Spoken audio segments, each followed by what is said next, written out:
Oh, okay. What inspired me to write this book? Sorry, I did not scroll down. But so I myself was struggling a lot with my health when I was younger. I had a BMI of 40, which was considered obese on the BMI chart, and nothing that I tried or that the doctors would tell me to do helped bring it down. Or if I did bring it down, it would go back up, or sometimes go back up even higher. So I was having a lot of trouble, uh, like bringing my BMI down, losing weight, which is a very common struggle I see. And um, I like I started looking at smoothie recipes on YouTube. Keyword was weight loss smoothies. So I was very intrigued and I started watching them and I fell in love with them. And I kept watching them until only the same ones kept popping up. So there are no new ones left. And so I started to make my own smoothies. They were really easy, and weight loss. I wanted to try it out, obviously, and they were really delicious, and they helped bring my BMI down. So smoothies. So it really inspired me to publish my smoothie recipes, but just my smoothie recipes. And I wasn't going to think about any research or answering the questions about why would you use smoothies, or why wouldn't you just eat the fruit instead of just making a smoothie. So so that was about 2 years ago, and we had trouble publishing the book for the last 2 years. And during those 2 years, I did research on the gut microbiome, which was sparked by a Science News article that I read on Parkinson's and gut bacteria. And it talked about how the health of the gut bacteria, so like how healthy your gut flora or gut microbiome is, which is a habitat of bacteria in your gut that perform digestive functions like digesting food, and they contribute to your overall health. So the health of that contributed to your overall health, and it increased your causes of neurodegenerative disorders like Parkinson's. And people with Parkinson's had issues with their gut microbiome. All Parkinson's patients had those struggles. And they also had digestive issues resulting from unhealthy gut bacteria like diarrhea, constipation. They would have nausea. So I was intrigued. I was thinking about what was causing the gut bacteria. What were they eating? What were they ingesting that made the gut bacteria stress out and curl up into an unhealthy form? So I started testing different medicines. So common diabetes and blood pressure medicines: metformin, amlodipine, losartan, and then I tested common painkillers like ibuprofen and Tylenol on E. coli, which is a common species in the gut bacteria, and C. elegans, which are small 1 millimeter microscopic transparent worms. And I tested C. elegans. Obviously, C. elegans are not in our body, but they are model organisms which have gene pathways which are similar to humans. So the effects on the C. elegans gene pathways could be compared to human gene pathways. So that's why I tested on C. elegans. And I tested medicines because a common side effect of medicines were a common side effect was digestive issues, like what the Parkinson's patients were experiencing, right? So I thought that was a really great connection, and I wanted to test that out. And I found that ibuprofen, which is a common painkiller that everybody takes, I found that it had the most negative impact on both C. elegans and E. coli. So those findings pushed me to write about my research on the gut microbiome and how important it is to keep your gut microbiome healthy with healthy foods. So that's how I included my research, and then I decided to include my story as well. And then, what's my favorite chapter? Um, I I think my favorite chapter was about, so I can't really decide. I I really liked the flavonoids because they're very powerful nutrients. I also liked talking about the ingredients in your smoothie chapter right before the smoothie recipes. I I loved talking about the benefits that come from eating those foods and how they impact your health, and um, and how I implement them into my smoothies to create healthy recipes. And what's my favorite recipe? Thank you so much. My favorite recipe is I think number 9 in my book. It's called the water mango. It's actually not fully mine because I found this interesting combination of watermelon and mango from a YouTuber that I loved watching. Her name is Fab Lunch. She's a vegan YouTuber. And I I wanted to test out, watermelon and mango. It's not a very common combination, right?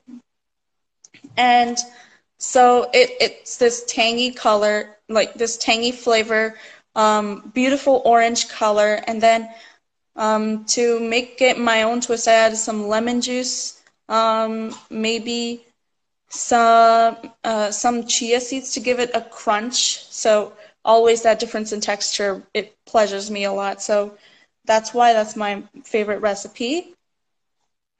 Okay, tell us more about your business, Oxyblast. Thank you. So Oxyblast is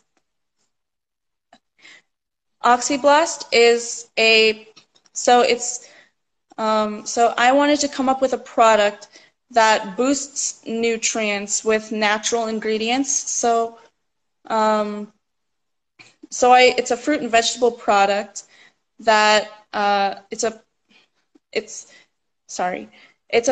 fruit and vegetable product that's nutrient additive to basically anything. You can add it to food. You can add it to edible products and non-edible products. So you can add it to smoothies. Obviously, it's in my recipe. You could add Oxyblast to smoothie recipes. You can add it to things like curries. So you could add, like maybe you got a cucumber Oxyblast, or you got a squash Oxyblast, and you could put that in a curry. Maybe you could put it in salad. You could put it in. You can put it in teas, drinks, water. You can put it on your face. Like I said, non-edible products, face masks. You can put it in your lotion, skincare products. You can put it in your soap even when you wash your hands. The flavonoids are really good for your skin, and so nutrients can impact you in many different ways, and that's what I look for when I release Oxyblast in the market. What advice do I have for teenagers who want to write a book?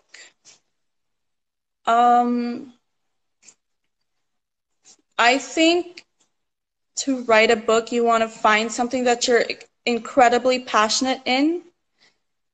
Oh, where do you find more info on Oxyblast? I think I should answer that first. So on my book, I have a website, oxyblast.co, so .co on my book, or you could look at my website, diazworld.com. So you can find me there, and then on the back of my book, you can find my email. I think you can find my phone number. You can find my, I think, social media as well. If you go to my website, you'll find my social media, and then you will be able to find my Discord username. I'll be talking about my Discord server later, but My Discord username, special piece of info is you have to put in my username exactly as it is. So any type of any capitals, any special characters, you have to put it in there or you won't find me. So I'll just quickly type it in. And yes, I will show my cover real quick. Okay, I will answer your question, Paralanti. What advice do you have for teenagers who want to write a book? So like I said earlier, a great thing is find something to write about that you are very passionate about, that you really advocate for, and just when you write about it, just be yourself. Don't act differently or make yourself act like someone else for the sake of what others will think. Just be yourself and put in what you think about your topic and your opinions, your findings. Don't and take inspiration from other people, obviously, but never copy them. And always always find great people to work with, people you're comfortable working with, people who will help you along the way. So those are some biggest points that you want to take when you write your own book about a specific topic. And here's my book cover, Healthy Habits for a Healthier You. And then there's me. How are my friends and classmates responding to my book? Actually, I think a few of them are okay. A few of them came in the beginning of the live session.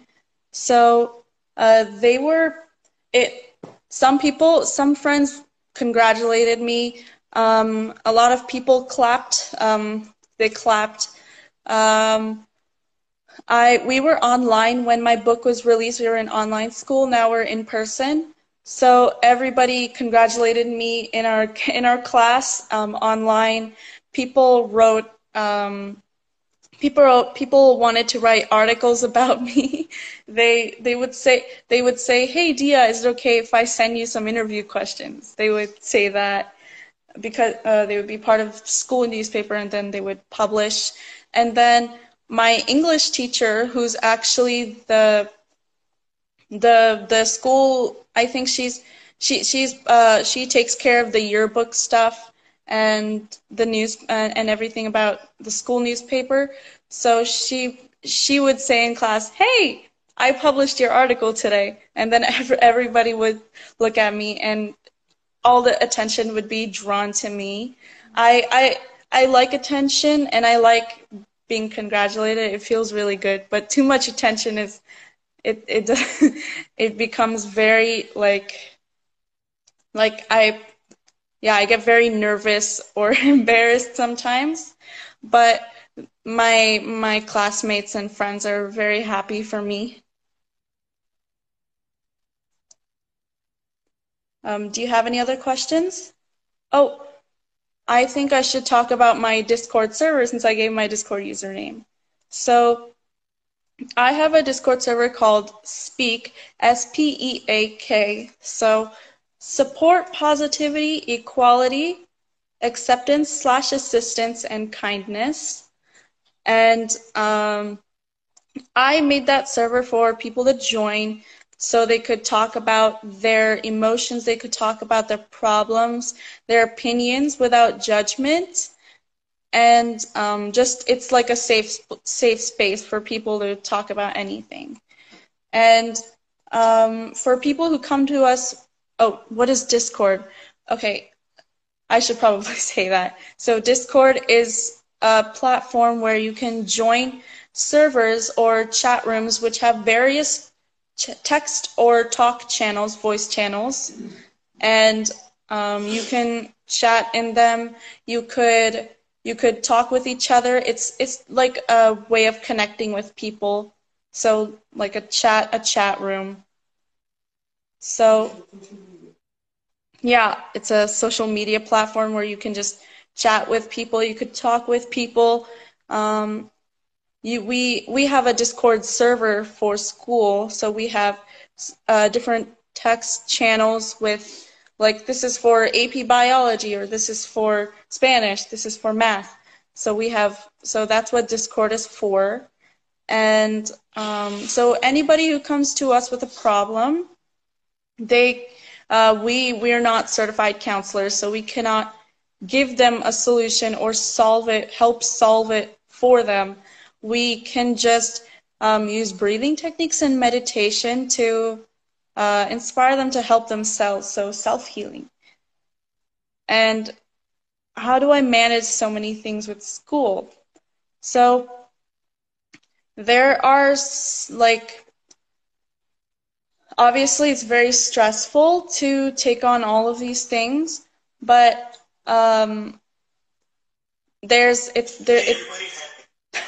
sorry, that was my mom. There's prioritizing something at a specific time, and then time management. So what's key is looking at what time it is and what is important in that time. Like, anything that's not important is not worth thinking about then. So I look at what's important. Do I need to finish my schoolwork, or do I need to think about this to do? That would be so, and then I decide which is more important, and I get that done first and out of the way. And then I would decide. I would, like, when there's something with homework where you have homework from many classes, I would look at which is the easiest. And so I would look at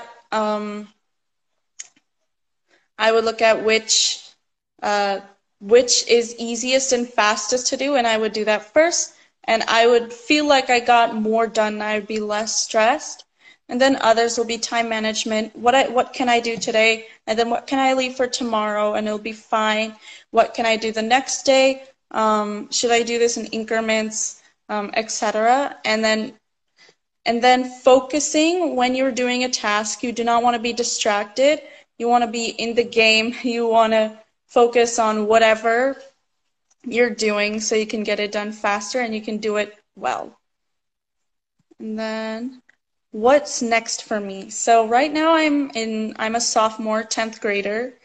And right now the next step for me is going to college. I'm very excited for college. And I would, please save the videos, IGTV. Okay, I will do that. And so I want to study to be a culinary neurologist. And everybody's probably thinking, that's not a thing, that's crazy, or that's interesting. So as a culinary neurologist, I want to study how food affects brain activity, and how food affects the mind and body as one. And I would like to take my research and look at serotonin and dopamine levels, and look at those different hormone levels which make you feel happiness, or some hormones that make you feel sadness, and look at which foods amplify or suppress those hormones, so you experience these feelings less than these feelings. So experiencing happy feelings more than sad feelings, I would look at which hormones amplify the serotonin and dopamine levels, which are feel-good hormones. They help you. The hormones are amplified when you feel pleasure, or like, for example, when you eat something you crave, or you experience like something that makes you feel happy, joyful. And I would look at hormones that make you feel sadness, and look at what foods suppress them, because uh, like sometimes it's okay to feel sad, but being sad, I would like people to feel less sad. So that's why I would like to look at um, different foods that affect those, and then I would like to take my research and start a restaurant for mindfulness and happiness with my meals. So I would, yes, ice cream and chocolates. So that's something I really want to do in the future. And then let me see. Many readers are leaving their reviews on your book on Amazon. Do you read these reviews and how does that make you feel? Yes, I do occasionally check to see if I have reviews. It's I love reading them because they talk about the qualities of my book.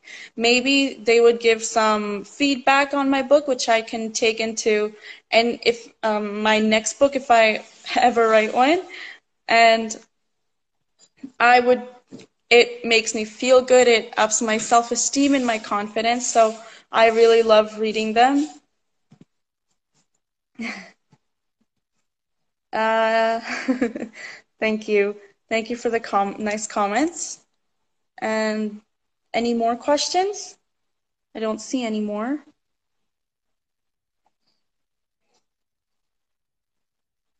If,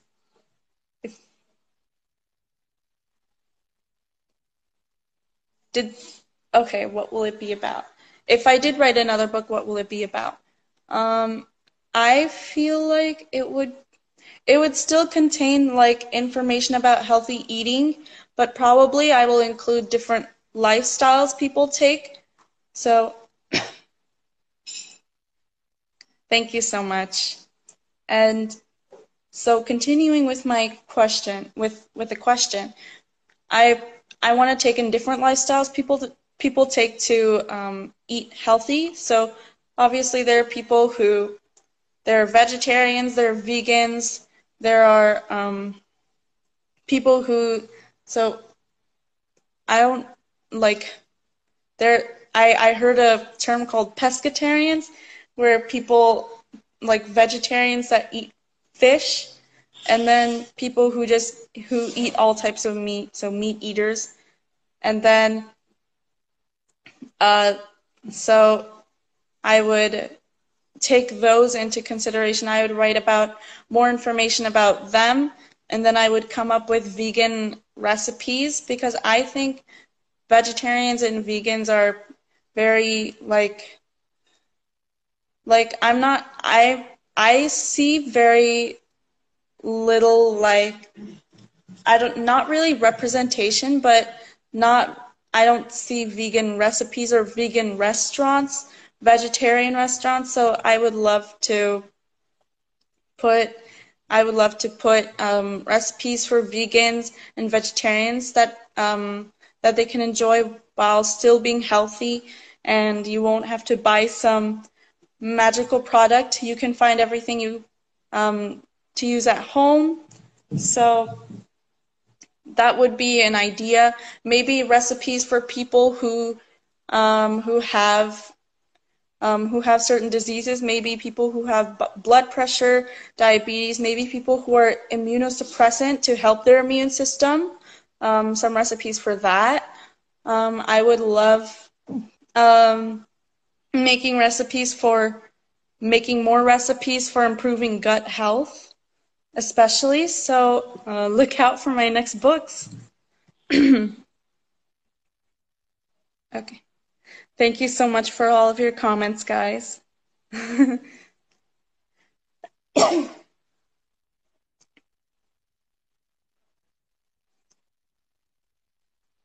Any more questions that you guys have?